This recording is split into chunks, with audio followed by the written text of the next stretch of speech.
마리화나, 즉 우리가 대마초라고 부르는 물질은 꽃과 대마초의 마른 잎이 섞인 녹색이나 회색의 혼합물입니다. 마리화나는 멕시코인들이 인도의 대마 공장에 붙인 이름인데요. 대마초는 오랜 역사와 전통을 가진 식물이며 그 특성 때문에 많은 이들이 사용합니다. 사람들은 대마초를 기호용 마약으로, 의료용으로, 그리고 산업용으로 이용합니다. 마리화나는 담배처럼 피우거나 연기를 마시거나 섭취할 때 카나비노이드라는 향정신성 화합물이 뇌와 몸에 있는 다른 수용체들과 상호작용을 합니다. 이 수용체들은 내분비계의 일부를 형성하고 이러한 상호작용을 통해 대마초는 사용자들에게 여러 가지 영향을 미칩니다. 단기적으로는 마리화나가 뇌에 미치는 영향은 인지능력, 행복감, 그리고 더 나은 기분으로의 변화이지만 장기적으로 마리화나는 정신적 능력을 저하시키고 중독을 유발하고 기억상실 증후군을 불러옵니다. 심각한 중독의 경우 대마초는 편집증적인 생각, 망상, 환각, 탈신증, 정신착란, 혼란, 그리고 불안을 일으킬 수 있습니다.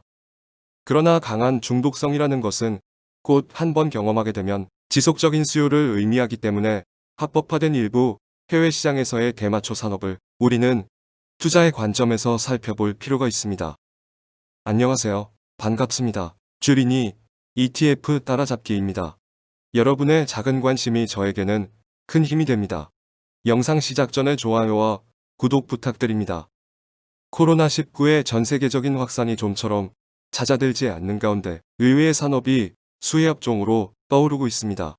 바로 빠르게 성장하고 있는 마리화나 산업인데요. 점점 더 많은 나라들과 미국 내의 여러 주들이 마리화나를 합법화하고 있기 때문에 당분간 빠른 속도로 성장할 가능성이 높습니다. 마리화나 농장은 테트라하이드로카나비놀, THC의 함량에 따라 크게 두 가지 범주로 나눌 수 있습니다. THC 함량이 높고 낮음에 따라 구분되는데요. THC 함량이 높은 것을 마리화나라고 부르고 THC 함량이 아주 낮은 것을 마섬유라고 부릅니다. 마리화나는 기호용과 의료의 용도로 사용되는 반면 마섬유는 주로 산업적인 용도로 사용됩니다. 흥미로운 점은 이 식물에는 480개 이상의 성분이 함유되어 있는 것으로 알려져 있고 THC도 그 중 하나이며 60개 이상의 성분이 카나비노이드로 분류된다는 것입니다. 마리화나는 흡연이나 기화를 통해 흡입하거나 음식이나 음료에 첨가하거나 추출물 자체를 섭취해 사용하기도 합니다. 최근 들어 전 세계적으로 마리화나 관련 법들이 완화되는 추세에 있으며 점점 더 많은 국가 또는 미국의 몇 개 주가 마리화나를 의료용, 일부는 기호용으로 합법화하고 있습니다. 마리화나는 현재 21개 국가에서 부분적 또는 완전히 합법화하고 있으며 대부분의 경우 의료용 마리화나는 합법화하고 있지만 기호용으로는 합법화하지 않고 있습니다. 캐나다의 경우 2018년 연방 차원에서 완전 합법화가 이뤄졌으며 독일과 멕시코 같은 일부 나라들에서는 소량의 마리화나 사용 및 소유를 기소 대상에서 제외했습니다. 또한 상당수의 미국 주에서 마리화나를 최소한 부분적으로 합법화하고 있습니다. 워싱턴 DC와 알래스카, 캘리포니아, 콜로라도, 메인, 매사추세츠, 미시간, 네바다, 오리건, 버몬트 민 워싱턴 등이 성인에 한하여 기호용 마리화나 사용을 허용하고 있습니다.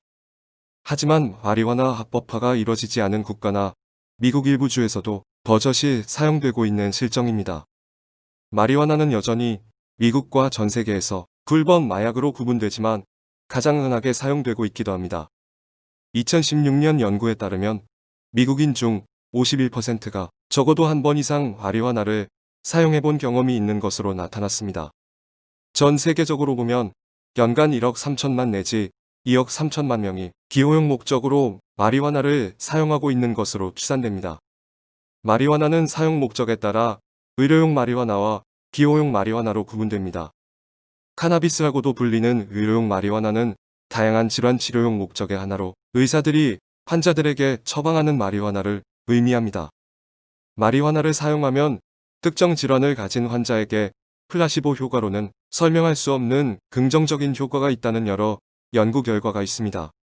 하지만 의료용 마리화나가 합법화된 나라들에서도 허용 기간을 2년으로 제한해 놓은 곳이 많습니다. 따라서 의료용 마리화나 시장은 아직까지 비교적 성장 초기 단계에 있다고 볼 수 있습니다. 마리화나 산업이 성장하려면 합법화된 국가에서 사용이 증가하고 더 많은 국가에서 마리화나가 합법화되어야 합니다. 글로벌 마켓 인사이트의 보고서에서는 주로 암과 에이즈 관련 질환 치료에 마리화나 사용이 증가하면서 연간 시장 성장률이 30%를 넘어설 것으로 보고 있습니다. 의사들이 중독을 비롯한 심각한 부작용을 유발할 수 있는 아편 계열 진통제 대신 의료용 마리화나를 처방하는 사례가 증가하고 있는 것 또한 통증 완화제의 일종으로 의료용 마리화나 사용이 장기적으로 성장할 수 있는 동력으로 여겨집니다. 가장 중요한 시장은 국민 건강관리 예산이 잘 갖춰져 있고 적어도 마리화나가 최소한 부분적으로 합법화된 나라일 것입니다. 여기에는 의료용 마리화나의 사용이 합법화된 미국, 캐나다, 이스라엘, 호주, 독일, 이탈리아, 프랑스, 네덜란드, 칠레, 아르헨티나가 포함됩니다. 세계에서 가장 흔히 사용되고 있는 마약인 마리화나는 아주 크게 성장할 잠재성이 높은 기호용품 시장입니다. 지금까지 기호용 마리화나 시장은 캐나다와 미국 내 일부 주에 집중되어 있었습니다. 틸레이사의 CEO는 세계 마리화나 시장은 현재 연 매출로 1,500억 달러 정도 될 것이라고 밝혔지만 이 중 상당 부분이 불법 거래 물량이기 때문에 상장 거래되고 있는 마리화나 기업들이 올리고 있는 매출 규모는 훨씬 작다고 얘기했습니다. 캐나다 상업은행 CIBC의 전망에 따르면 2020년이 되면 캐나다의 기호용 마리화나 시장은 약 65억 달러 규모가 될 것이라고 전망했습니다. 하지만 2017년 마리화나가 불법이었을 때도 캐나다인들이 56억 달러 상당의 마리화나를 사용했다는 점을 감안하면 상당히 축소된 전망이라는 것을 알 수 있습니다. 마리화나가 합법화된 상황에서 캐나다인들이 더 많은 마리화나를 사용하고 불법으로 사용하던 이들이 합법적으로 약국에서 구입하기 시작하면 소비가 더 늘어날 가능성이 충분해 보입니다. 미국의 경우 마리화나가 연방정부 차원에서 합법화되지 않고 있지만 이후에는 기호용 마리화나의 주요 시장으로 올라설 가능성이 매우 높습니다. 이미 마리화나가 합법화된 10개 주에서 기호용 마리화나 매출이 의료용 마리화나를 앞질렀기 때문입니다. 포브스에서는 2022년 전 세계 합법 마리화나 시장에서 의료용 마리화나의 시장 점유율을 35%로 전망했습니다. 2013년에는 의료용 마리화나가 100%였습니다. 만일 이후에도 이런 시장 점유율이 일정하게 유지된다면 그리고 의료용 마리화나 시장을 550억 달러로 본다면 2020년대 중반 전체 마리화나 시장은 1,570억 달러에 달하게 될 것입니다. 이는 그랜드 리뷰 리서치가 2025년 마리화나 시장을 1,460억 달러로 추정한 것과 비슷한 수준입니다. 이는 세계 기호용 마리화나 시장이 2025년경 6,850억 달러 규모가 될 것으로 전망되는 세계 맥주 시장과 비교했을 때 약 13%에 이르게 된다는 것입니다. 참고로 세계 담배 시장은 약 7천억 달러 규모이며 현 성장률은 한 자릿수에 불과합니다. 여러 증권 전문가들은 마리화나 시장이 아주 높은 성장률을 보일 것으로 예상합니다. 그러나 과거 닷컴 버블에서 잘 알 수 있듯이 어떤 산업이 빠르게 성장하고 있다는 것만으로는 투자 성공이 보장되지 않습니다. 성장하는 산업에서 어떤 주식을 선택하느냐에 따라 수익률이 크게 차이가 날 수 있기 때문이죠. 그리고 투자자들은 증권 분석의 창시자이자 가치 투자 이론을 만든 벤저민 그레이엄의 말을 다시 한번 명심해야 합니다. 기업의 물적인 성장 전망이 분명하다고 해서 반드시 그것이 투자자들의 이익으로 돌아가는 것은 아니다. 이 말은 시장이 성장한다고 해서 시장에서 활동하고 있는 기업들 모두가 수익을 올리는 것이 아니며 특히 투자자 모두가 함께 수익을 누리는 것도 아니라는 것입니다. 고속 성장하는 산업에서 크게 성장하는 기업이 있는 반면에 경쟁에서 뒤처져 도태되는 기업이 생기기 때문입니다. 또한 마리화나 산업이 그리 고수익을 올리지 못할 것이라는 주장도 있습니다. 시장 진입 장벽이 높지 않을 뿐만 아니라 실질적인 네트워크 효과도 없고 진입 비용도 낮으며 기술적 우위도 필요 없는 것이 마리화나가 농업용 상품이기 때문입니다. 농업은 전 세계적으로 마진이 낮은 산업으로 악명이 높습니다. 전체 농업 관련 기업 중 절반은 영업이익률이 5%도 안 되는 상황입니다. 마리화나 시장도 그럴 것이라고 단정할 수는 없지만 시장 규모가 커지더라도 산업 전반의 수익이 비교적 미미할 수 있습니다. 많은 마리화나 기업들이 주식시장에 상장되어 거래되고 있고 최대 기업은 캐나다에 있습니다. 캐나다는 마리화나 사용이 완전히 합법화된 세계 최대 시장입니다. 마리화나 산업의 기업들은 의료용 마리화나에 집중하거나 특정 지역을 대상으로 하는 등 다양한 영업 전략을 사용하고 있습니다. 마리화나 산업 전반이 장기적으로는 좋은 성장을 보일 것으로 예상하지만 특정 기업을 골라 투자하는 것이 부담스럽다면 몇 가지 마리화나 관련 ETF를 고려해 볼 수 있습니다. 이들 ETF는 캐나다가 마리화나 합법화를 선언한 2018년 말부터 2019년 사이 주가가 급등한 이후 계속 부진을 이어왔습니다. 하지만 미국 대통령 선거를 앞두고 조 바이든 민주당 대통령 후보는 기호용 마리화나 합법화에 호의적인 입장을 가진 것으로 알려져 있기 때문에 매수세가 다시 유입됐다는 평입니다. 먼저 시가총액 1위 ETF인 MJ를 살펴보겠습니다. MJ는 미국에 상장된 최초의 순수 기호성 마리화나 ETF입니다. MJ는 의료 또는 비의료 목적으로 대마초 제품의 합법적 재배, 생산, 마케팅 또는 유통에 종사하는 전 세계 주식 지수를 추적합니다. 대략 30개의 주식을 포함하며 분기별로 재구성되고 재조정됩니다. 주요 투자 국가로는 캐나다가 40%, 미국이 37%, 영국이 15%로 현재 마리화나가 합법으로 되어 있는 북중미가 70% 이상을 차지하고 있는 것을 볼 수 있습니다. 볼 종목으로 7.5%의 가장 큰 비중을 차지하고 있는 오로라 칸나비스는 캐나다 라이센스를 취득한 대마초 생산업체로 캐나다 에드먼턴에 본사를 두고 있습니다. 2018년 9월 기준 오로라 칸나비스는 8개의 라이선스 생산시설, 5개의 판매 라이선스 및 25개국에서 운영되고 있습니다. 연간 62만 5천 kg 이상의 대마초 생산 능력을 보유하고 있으며 캐나다에 기반을 둔 대규모 생산 능력과 특히 덴마크, 라틴 아메리카와 같은 국제시장에서 성장하고 있습니다.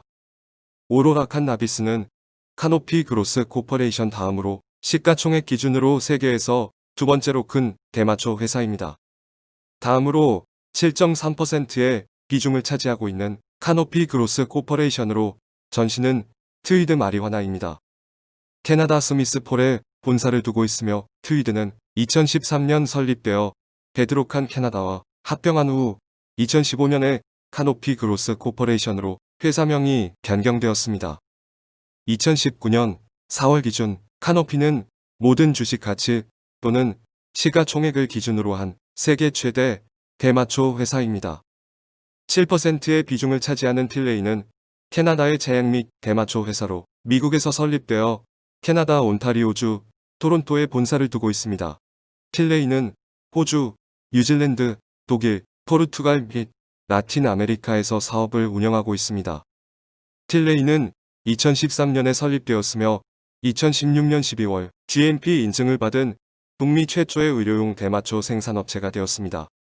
또한 2018년 7월 나스닥에서 IPO를 수행한 최초의 대마초 회사이며 2018년 9월 틸레이는 임상시험을 위해 의료용 대마초를 합법적으로 미국에 수출한 캐나다 최초의 대마초 회사가 되었습니다. 6.9%의 비중을 차지한 크로노스 그룹은 다양하고 통합된 제품을 생산하는 대마초 회사입니다. 의료용 마리화나의 생산 및 유통 플랫폼을 제공할 뿐만 아니라 대마초 기름을 재배합니다. 의료 및 성인용 시장을 위한 대마초 및 대마초 파생 제품의 재배, 제조 및 마케팅에도 참여하고 있습니다. 6.4%의 비중을 차지하는 GW 파머스티칼즈는 2001년에 설립되어 영국에 본사를 둔 암 통증, 다발성 경화증 및 신경병성 통증 치료를 위한 칸나비노이드 처방의약품을 연구하고 개발하는 회사입니다. GW 파머스티칼즈는 광범위한 질병 분야에서 독점적인 칸나비노이드 플랫폼을 통해 새로운 치료제를 발견, 개발 및 상업화하는 데 주력하는 바이오 제약 회사입니다. 5.5%의 비중을 차지하는 코어버스 파머스티칼즈 홀딩스는 2013년에 설립되어 미국에 본사를 두고 있으며 종업원 수는 141명입니다. 코어버스 파머스티칼즈 홀딩스는 희귀한 생명을 위협하는 염증성 섬유증 질환을 치료하기 위한 치료제를 개발하고 사업화하여 운영하고 있습니다. 회사의 주요 제품인 레너바숨은 만성 염증을 해결하고 섬유화 과정을 중단하도록 설계된 합성경 구용 칸나비노이드 약물입니다. 4%의 비중을 차지하는 헥소는 2013년 캐나다에 설립된 회사입니다. 약 30만 평방피트의 생산 능력을 갖고 있으며 헥소 브랜드로 성인용 시장에 서비스를 제공하고 하이드로포테커리 브랜드를 통해 의료용 대마초를 판매하고 있습니다. 4%의 비중을 차지하는 오거니그램 홀딩스는 나스닥, 글로벌 셀렉트 및 TSX 벤처 익스체인지 상장회사로 전액 출자자 회사인 오거니그램은 캐나다에서 대마초 및 대마초 유래 제품의 라이선스를 보유한 생산업체입니다. 3.8%의 비중인 아프리아는 캐나다에 본사를 둔 대마초 회사입니다.